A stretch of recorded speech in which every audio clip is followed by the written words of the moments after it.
Пасля гэтага Господ вызначыў іншых 72 і паслаў іх перад сабой па двое ў кожны горад і месца, куды меўся пайсці.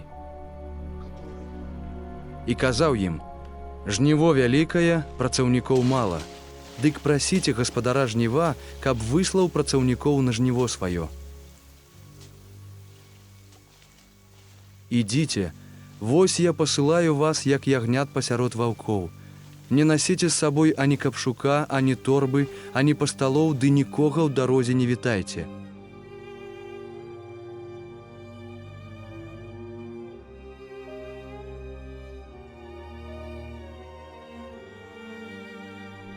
У які дом увойдзеце, перш скажыце: супакой гэтаму дому. І калі будзе там сын супакою, застанецца на ім супакой ваш, а калі не, вернецца да вас. У тым жа доме заставайцеся, ешце і піце, што ёсць у ім. Працаўнік варты платы сваёй. Не пераходзьце з дому ў дом. І ў які горад увойдзеце і прымуць вас, ешце, што вам пададуць, і аздараўляйце хворых, што ў ім, ды кажыце ім: наблізілася да вас валадарства Божае. А калі ў які горад увойдзеце і не прымуць вас, выходзячы на вуліцы іх, кажыце: нават і пыл, што прыліп нам да ног з вашага горада, абтрасаем мы на вас, а ўсё ж такі ведаеце, што наблізілася валадарства Божае. Кажу вам, што лягчэй будзе Садому ў той дзень, чым гораду таму. Гора табе, Каразін, гора табе, Бетсайда, бо калі б у Тыры і Сідоне гэтыя цуды адбываліся, што ў вас, яны б ужо даўно ў зрэбніцы і попелі седзячы пакаяліся.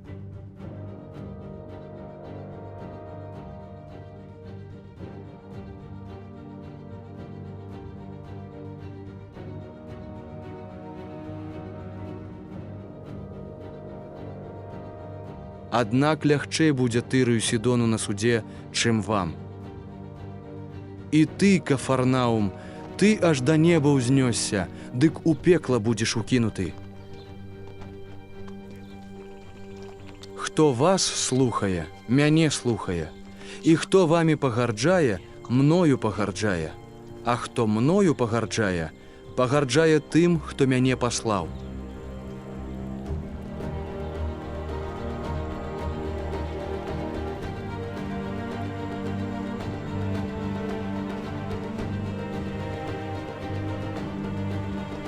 Затым з радасцю вярнуліся 72, кажучы: «Господзе, нават дэманы паддаюцца нам у імя Тваё».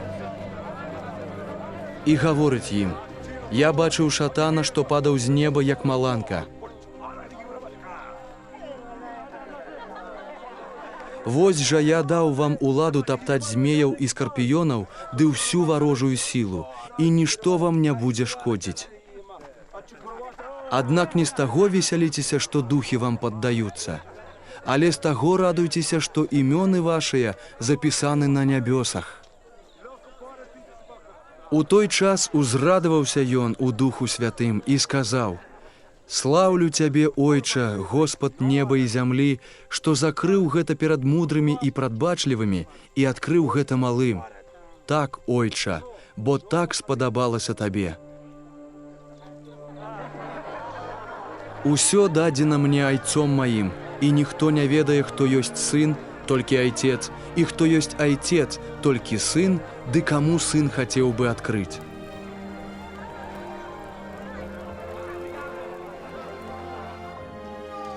І, звярнуўшыся да вучняў сваіх, сказаў: «Шчасныя вочы, якія бачаць, што вы бачыце. Бо кажу вам, многія прарокі і цары хацелі б бачыць тое, што вы бачыце і не бачылі, і чуць тое, што вы чуеце і не чулі».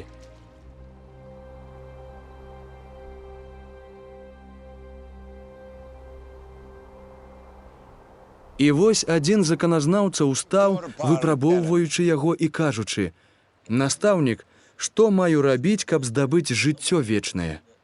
А Ісус сказаў яму: «Што напісана ў законе, як чытаеш?»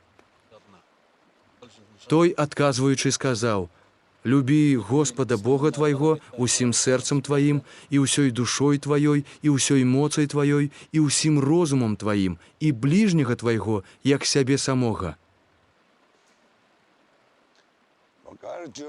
Ісус сказаў яму: «Добра ты адказаў, рабі гэтак, і будзеш жыць». Той, хочучы апраўдацца, сказаў Ісусу: «А хто мой бліжні?» Працягваючы, Ісус сказаў: «Адзін чалавек ішоў з Єрусаліма ў Ерыхон і трапіў да разбойнікаў, якія абрабавалі яго і, пабіўшы, адышлі, пакінуўшы ледзь жывога.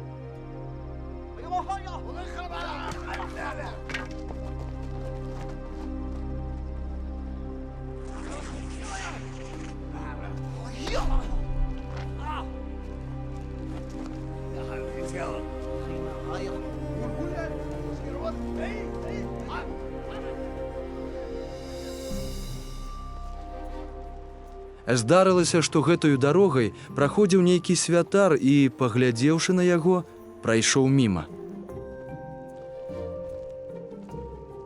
Таксама і левіт, калі быў недалёка ад таго месца і бачыў яго, прамінуў яго. А самаранін нейкі, праходзячы гэтай дарогай каля яго і убачыўшы яго, злітаваўся, ды падышоўшы, абвязаў раны яго, паліўшы алеем і віном, і, пасадзіўшы на сваю жывёліну, завёз у заезд і даглядаў яго.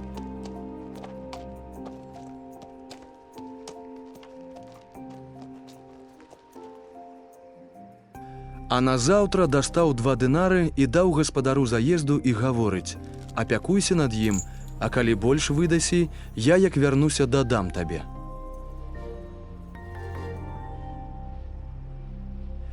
Хто з гэтых 3, здаецца табе, быў бліжнім таму, хто трапіў да разбойнікаў?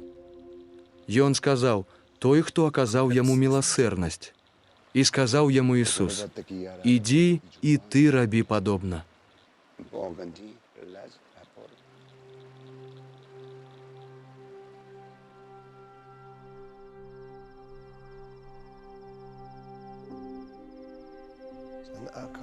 Калі ж яны ішлі, ён зайшоў у адно сяленне, і адна жанчына на імя Марта прыняла яго. І была ў яе сястра на імя Марыя, якая нават села ля ног Господа і слухала яго слова. Марта ж завіхалася старанна ва ўсякай паслузе, потым спынілася і гаворыць: «Господзе, хіба няма табе справы, што сястра пакінула мяне адну паслугаваць? Дык скажы ёй, каб яна мне дапамагла». І адказваючы, сказаў ёй Господ: «Марта, Марта, пра многае ты рупішся і клапоцішся, а адно толькі патрэбна. Марыя выбрала найлепшую долю, якая не будзе аднята ў яе».